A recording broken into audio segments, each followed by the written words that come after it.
గత ప్రభుత్వ హయాంలో అగ్రిగోల్డ్ బాధితులకు పెద్ద ఎత్తున మేము ఊరట కలిగించామని చెప్పేసి అయితే వైసీపీ ప్రభుత్వం అయితే చెప్పుకోవడం జరిగింది. కానీ నిజంగా అగ్రిగోల్డ్ బాధితులు ఇంకా అర్జీలు పట్టుకొని మా సమస్య పరిష్కరించండి అని చెప్పేసి అయితే అధికారుల్ని అదేవిధంగా నాయకుల్ని కలిసే ప్రయత్నం అయితే చేస్తున్నారు. ఇందులో భాగంగా గుంటూరు జిల్లా నుంచి కూడా కొంతమంది ప్రజలైతే జనసేన పార్టీ కేంద్ర కార్యాలయానికి అయితే రావడం జరిగింది. అర్జీ తీసుకొని అయితే ఏంటి వాళ్ళు ఏమి ఇబ్బంది పడుతున్నారు, గత ప్రభుత్వంలో జరిగిన ఎంతవరకు మేలు జరిగింది, ఇంకా ఎందుకు వాళ్ళకి పూర్తి స్థాయిలో న్యాయం ఎందుకు జరగలేకపోయింది అనేది వాళ్ళని అడిగి తెలుసుకునే ప్రయత్నం చేద్దాం. చెప్పండి సార్, ఎందుకు మీకు ఇంకా అంటే గత ప్రభుత్వం చేసింది కదా, విడతల వారీగా డబ్బులు ఇచ్చింది కదా, ఇంకా సమస్య ఉందని చెప్పేసి మీరు ఇంకా అర్జీలు పట్టుకొని తిరగడానికి గల కారణాలు ఏంటి? ముందుగా నా పేరు కేతినేని అగస్టిన్ అండి. AgriGold customers and agent welfare association Guntur జిల్లా ప్రధాన కార్యదర్శిని. అగ్రిగోల్డ్ కంపెనీ 8 రాష్ట్రాల్లో 32 లక్షల మందిని 7,000 కోట్ల రూపాయలు, మన రాష్ట్రంలో 19,52,000 మంది 3,865 కోట్ల రూపాయల ఆర్థిక భారీ కుంభకోణాన్ని పడితే అగ్రిగోల్డ్ బాధితులందరూ రోడ్డును పడ్డారు. ఆ రోజు ఉన్నట్టు అన్ని రాజకీయ పార్టీ నాయకులను మేము వెళ్ళి కలవడం జరిగింది. ఎవ్వరు కూడా మాకు సపోర్ట్ చేయనటువంటి పరిస్థితిలో సిపిఐ పార్టీ మాకు అండదండగా ఉంది. AgriGold customers and agent welfare association పెట్టుకుని సిపిఐ పార్టీ అండదండలతో గత 10 సంవత్సరాల నుంచి మేము అనేక పోరాటాలు చేశాం. ఆ పోరాటాల ఫలితంగా ఇంతకుముందు టీడీపీ గవర్నమెంట్లో మరణించిన బాధిత కుటుంబాలకి 5 లక్షల రూపాయలు చొప్పున 142 మందికి ఎక్స్గ్రేస్ ఇవ్వటం, లాస్ట్ మూమెంట్లో పసుపు కుంకాలకేమో జనాలకు డబ్బులు ఇచ్చారు, మాకేమో 250 కోట్ల రూపాయలు కోర్టులో కట్టారు. ఆ కోర్టులో కట్టినటువంటి డబ్బులు ఆ ఎలక్షన్ కోడ్ వల్ల ఆ రోజు రాలా. తర్వాత అధికారంలోకి వచ్చినటువంటి జగన్మోహన్ రెడ్డి గారు బటన్ నొక్కి ఆ 250 కోట్లకి ఇంకో 14 కోట్లు కలిపి 264 కోట్లు బటన్ నొక్కితే 230 కోట్లు జనాలకు వచ్చినాయి, 34 కోట్లు ఏమైనా తెలియదు. ఆయన ప్రతిపక్షంలో ఉన్నటువంటి సమయంలో మా దీక్షా శిబిరానికి వచ్చి చంద్రబాబు నాయుడు గారు చనిపోయిన వాళ్ళకి 3 లక్షలు లేదా 5 లక్షలు ఇస్తానంటున్నాడు, మనం పువ్వుల్లో పెట్టి 10 లక్షలు వాళ్ళ ఇంటికి పంపిద్దాం. అధికారంలోకి వచ్చిన వారం రోజుల్లో 1,183 కోట్ల రూపాయలు 20,000 రూపాయలకి 6 నెలల్లో వడ్డీతో సహా అందరికీ న్యాయం చేస్తానని చెప్పి ఆ రోజు మా దీక్షా శిబిరంలో చెప్పాడు. అధికారంలోకి వచ్చిన తర్వాత ఆ అగ్రిగోల్డ్ ఊసే లేకుండా పోయింది. ఈ 250 కోట్లు బటన్ నొక్కాడు. తర్వాత మళ్ళీ మేము 10 రోజులు దీక్షలు చేస్తే 20,000 రూపాయలకి న్యాయం చేస్తానని చెప్పేసి వార్డు వాలంటీర్ల చేత బాండ్లు తీసుకున్నారు. ఆ తీసుకున్న బాండ్లో 4,60,000 మందికి డబ్బులు రాలే. మొత్తం టోటల్గా 906 కోట్ల రూపాయలు ప్రజలకు న్యాయం జరిగింది. ఆ ప్రభుత్వం కానీ ఈ ప్రభుత్వం కానీ ఇచ్చింది. తర్వాత ఇక చనిపోయిన బాధిత కుటుంబాలకు ఎక్స్గ్రేస్ లేదు, ఏమీ లేదు. అయితే అంటే రాష్ట్ర వ్యాప్తంగా చనిపోయిన అంటే ఆత్మహత్య చేసుకొని ఇబ్బంది పడుతున్న కుటుంబాలు ఎన్నో ఉన్నాయి. అసలు ఓవరాల్గా చనిపోయిన వాళ్ళ సంఖ్య ఎంత? సుమారుగా 600 మంది పైన ఉన్నారు. 600 మంది గుంటూరు జిల్లా వైజ్గా దగ్గర 40-50 మంది ఉంటారు. టీడీపీ గవర్నమెంట్లోనే సుమారుగా 27 మందికి గుంటూరు జిల్లాలో ఉమ్మడి గుంటూరు జిల్లాలో ఎక్స్గ్రేస్ వచ్చింది. టీడీపీ ప్రభుత్వంలో గత ఇంతకుముందు అధికారంలో ఉన్నప్పుడు జగన్ వచ్చినాక ఎందుకు ఇవ్వలేకపోయారు? ఎలక్షన్ ముందు ఓట్లకు కోసం అయితే హామీలు ఇచ్చాడు, కానీ అధికారంలో వచ్చినాక అసలు ఆ ఊసే లేదు.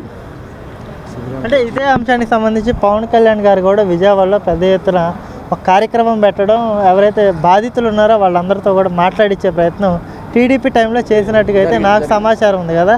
అప్పుడు ఆయన ఇచ్చిన వాగ్దానం ఏంటి, ఇప్పుడు ఆయనకి అది గుర్తుందా? ఒకవేళ గుర్తుంటే నెరవేర్చుకునే ప్రయత్నం ఏమైనా జరిగిద్దా లేదా? తిరుమలపల్లి కళాక్షేత్రానికి అయితే పవన్ కళ్యాణ్ గారు వచ్చారు. వచ్చినప్పుడు ఆ సమస్య మీద మీరు ఏ కార్యక్రమం మీరు చేసినా కూడా నేను మీ వెంట ఉంటాను, మీకు న్యాయం జరిగే వరకు మీ వెంట ఉంటానని చెప్పేసి ఆ రోజు పోతిన మహేష్ని మాకు అప్పచెప్పాడు. అతను కొన్ని కార్యక్రమాలకు వచ్చాడు, కొన్ని కార్యక్రమాలు రాలేదు. తర్వాత మొన్న ఈ మధ్య ఎలక్షన్ క్యాంపెయిన్లో ఈ విషయంలో అయితే అగ్రిగోల్డ్ గురించి ఎక్కడ మాట్లాడాలి. తర్వాత మా వాళ్ళు కూడా కలుద్దాం అనుకున్నారు, కానీ ఎలక్షన్ ముందు కలవలేకపోయారు. అయితే ఇప్పుడు ఏంటంటే అగ్రిగోల్డ్ బాధితులు ఇంకా మరణించే పరిస్థితుల్లో ఉన్నారు. తర్వాత ఆత్మహత్యలు చేసుకున్నారు, సొంత ఇల్లు అమ్మేసి కస్టమర్లకు కట్టేసి ఇంకా కొంతమందికి ఇవ్వకపోతే వాళ్ళు చేసిన ఒత్తిడి వల్ల కొంతమంది మరణించిన వాళ్ళు. ఇంకా అగ్రిగోల్డ్ బాధితుల యొక్క మరణాలు జరగకుండా ఉండాలంటే ఉప ముఖ్యమంత్రి గారు ప్రత్యేక శ్రద్ధ తీసుకుని మరి అగ్రిగోల్డ్ ఆస్తులు ఏవైతే ఉన్నాయో అవి సుమారు 30,000 కోట్ల పైన ఉంటాయి. అవి అగ్రిగోల్డ్ ప్రజలు కట్టిన డబ్బులే, కంపెనీ డబ్బులు కాదు. కాబట్టి ఆ ఆస్తులు అమ్మేసి బ్యాంకు లోన్లు ఏమైనా ఉంటే అవి ఇచ్చేసి మిగిలిన మొత్తం పంచాలి.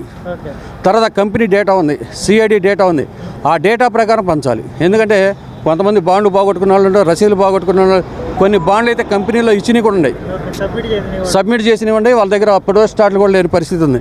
కాబట్టి ఆ కంపెనీ డేటా సర్వర్ ఉంది కాబట్టి సిఐడి వాళ్ళ దగ్గర దాని ప్రకారం ఇవ్వాలని చెప్పి మా డిమాండ్. మరణించిన బాధిత కుటుంబాలు కూడా మరి జగన్మోహన్ రెడ్డి 10 లక్షలు ఇస్తా అన్నాడు, మీరు గతంలో 5 లక్షలు ఇచ్చారు కాబట్టి 5 లక్షలు ఇస్తారో 10 లక్షలు ఇస్తారో ఏ విధంగానే సరే ఆ కుటుంబాలు ఆదుకోవాలని చెప్పేసి ఎంత వాళ్ళని డిమాండ్ చేస్తున్నారు? మీ డిమాండ్ మేము 10 లక్షలు అడుగుతున్నాం. 10 లక్షలు. ఎందుకంటే ఆల్రెడీ ఒక ఆయన చెప్పున్నాడు, వీళ్ళు ఆల్రెడీ 5 లక్షలు ఇచ్చి ఉన్నారు కాబట్టి 10 లక్షలు ఇచ్చి ఆ కుటుంబాలు ఆదుకోవాలని చెప్పేసి. వృద్ధాప్యంలో వాళ్ళ వైద్యానికి కూడా డబ్బు లేని పరిస్థితుల్లో కొంతమంది ఉన్నారు, కొంతమంది ఆ వైద్యం అందక చనిపోయిన వాళ్ళు ఉన్నారు, కొంతమంది ఆత్మహత్యలు చేసుకుని ఉన్నారు, సొంత ఆస్తుల డబ్బులు కట్టిన వాళ్ళు ఉన్నారు. కాబట్టి ఇంకొక మరణం జరగకుండా చూస్తారని చెప్పేసి ఈ యొక్క మా సమస్యని ఉప ముఖ్యమంత్రి గారు పవన్ కళ్యాణ్ గారు కొంచెం దీని మీద ప్రత్యేక శ్రద్ధ పెట్టేసి అగ్రిగోల్డ్ బాధితులందరికీ న్యాయం చేస్తారని చెప్పి మీ మీడియా ద్వారా తెలియజేస్తున్నాం. కొంతమంది మరణించిన బాధిత కుటుంబ సభ్యులు ఉన్నారు, వారి యొక్క ఆవేదన కూడా మీకు తెలియజేస్తారు. అంటే అగ్రిగోల్డ్ అనేది ఒక ప్రైవేట్ ఏజెన్సీయా లేకపోతే ఒక ప్రభుత్వ కార్పొరేట్ కంపెనీ.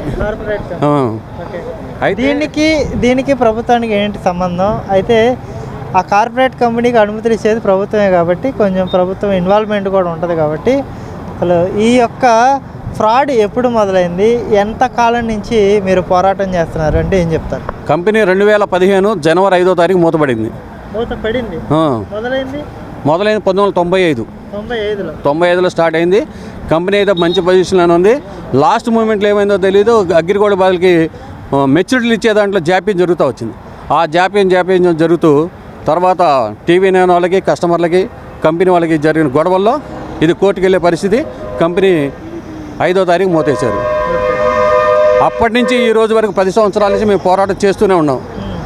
రాష్ట్రం మొత్తం బస్సు యాత్రలు చేసాం, ఆమరణ నిరాదీక్షలు చేసాం, రోడ్ల మీద పడుకున్న పరిస్థితి, నడి ఎండలో వేసవికాలంలో రోడ్డు మీద బట్టలు ఇప్పి పడుకున్న పరిస్థితులు ఉండి అనేక ఉద్యమాలు చేయడం వల్ల గత ప్రభుత్వం అయితే మేము ఇస్తామనే రేంజ్కి వచ్చింది.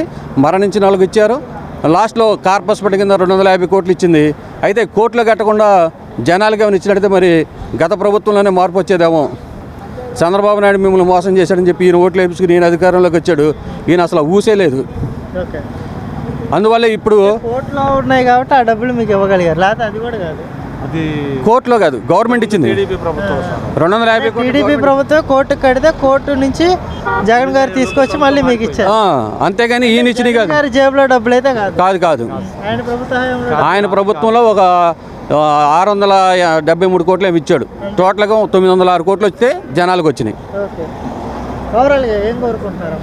ప్రతి ఒక్క బాధ్యతకు న్యాయం జరగాలని చెప్పేసి, మరణించిన బాధిత కుటుంబాలకు ఎక్స్రే చేయాలని చెప్పేసి, కంపెనీ డేటా ప్రకారం న్యాయం చేయాలని చెప్పేసి, అగ్రిగోల్డ్ ఆస్తులు ఎంత వస్తే అంత, అసలు కాదు వడ్డీ కన్నా కూడా డబ్బులు ఇవ్వచ్చు ఉన్న ఆస్తులు మొత్తం అమ్మితే. ఏ రాష్ట్రానికి సంబంధించింది ఇది? మన రాష్ట్రంలో 19,52,000 మంది ఉన్నారు. కంపెనీ మన ఆంధ్ర విజయవాడ హెడ్ ఆఫీస్ విజయవాడ.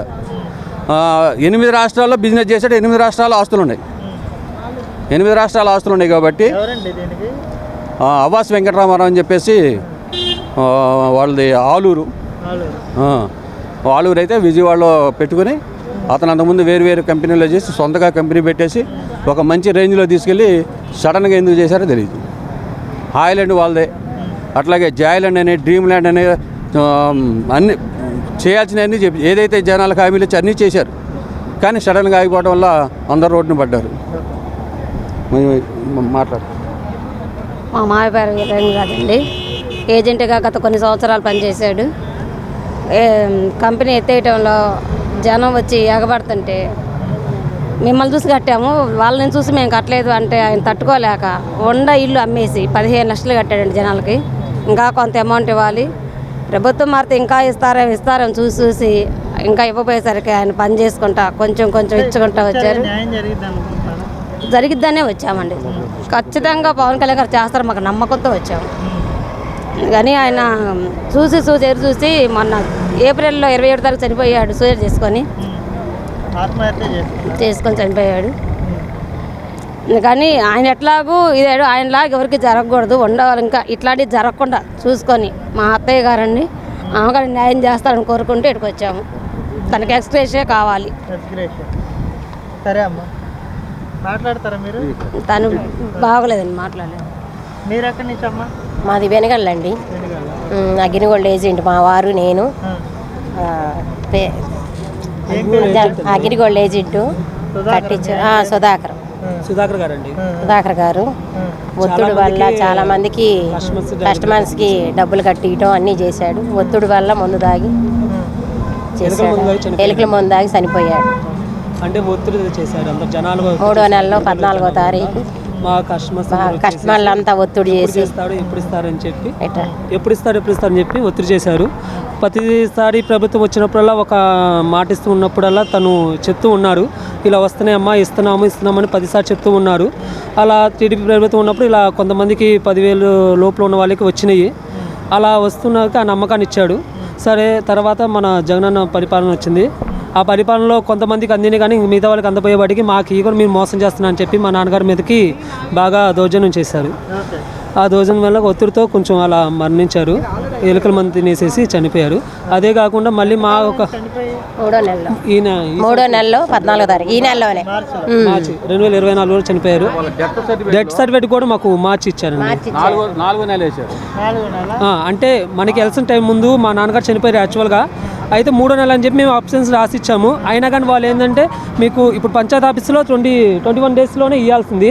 21 డేస్లో ఇవ్వనప్పుడు మనం మున్సిపాలిటీ ఆఫీస్కి వెళ్ళాలి. ఆ విషయాన్ని మనకు చెప్పకుండా పంచాయతీ ఆఫీస్ వాళ్ళు నిరాశం చేసుకొని మా మీద నెట్టేసి ఈరోజు 4వ తారీఖు 4వ నెల అని చెప్పి ఇచ్చారు. ఇప్పుడు దానివల్ల కూడా మాకు కొంచెం ఇబ్బంది పడుతూనే ఉన్నాం. అయ్యల్లా చాలా ఇబ్బందులకు తీసుకొచ్చారు. బీమా సర్టిఫికేట్ పెడితే అది కేసు కింద మా మీద కేసు కింద అవుతుంది. మాది పెరంగపురం ఉంది. అయితే మా ఆయన కూడా అగ్రిగోల్డ్ ఏజెంట్గా చేశారండి. మేము దగ్గర 15 లక్షల దాకా కట్టించాం అందరి చేత. అప్పుడు జగన్ గారు వచ్చినప్పుడు తలా 10,000 ఇస్తానని కొంతమందికి ఇచ్చారు, కొంతమందికి లేదు. ఈ ప్రభుత్వం చేస్తుందేమో జగన్ అక్కడ తీసుకొస్తే అని ఇక్కడికి వచ్చాము సార్. పవన్ కళ్యాణ్ గారు దృష్టి తీసుకొస్తే ఆయన కొంచెం మనకు మంచి చేస్తారు. మేము కూడా కట్టాం, మాకు 1 లక్ష రూపాయల దాకా రావాలి. ఈయన ఏజెంట్ కదండి, వాళ్ళు వచ్చి ఇంటి మీదకి వచ్చి గొడవ చేసేసరికి ఆయనకి హార్ట్ అటాక్ వచ్చేసింది. హార్ట్ అటాక్ వచ్చి చనిపోయాడు. పెరంగపురం ఈ సంవత్సరం మా అమ్మాయి. ఏం చేస్తుంటావు నువ్వు? నా స్టడీస్ కంప్లీట్ అయిపోయాయండి. మా నాన్నగారికి ఏమో ఇలా జాబ్ ఎత్తుక్కునే టైంలో మా నాన్నగారికి ఇలా జరిగిపోయింది. అందరు ఇంటి మీదకి వచ్చి మా నాన్నగారి మీద గట్టిగా అరుస్తునేసరికి హార్ట్ అటాక్ వచ్చి ఇలా చనిపోయారు. మేము 3 అండి. అవును, నాది ఎంఎస్సి కంప్లీట్ అయిపోయిందండి. అవును. అవును, పవన్ కళ్యాణ్ గారు చెప్పారు కదా, మా ప్రభుత్వం వచ్చాక అగ్రిగోల్డ్ బాధితులను ఆదుకుంటామని. కంపల్సరీగా చేస్తారని మేము బిలీవ్ చేస్తున్నాం. న్యాయం జరిగిద్దని.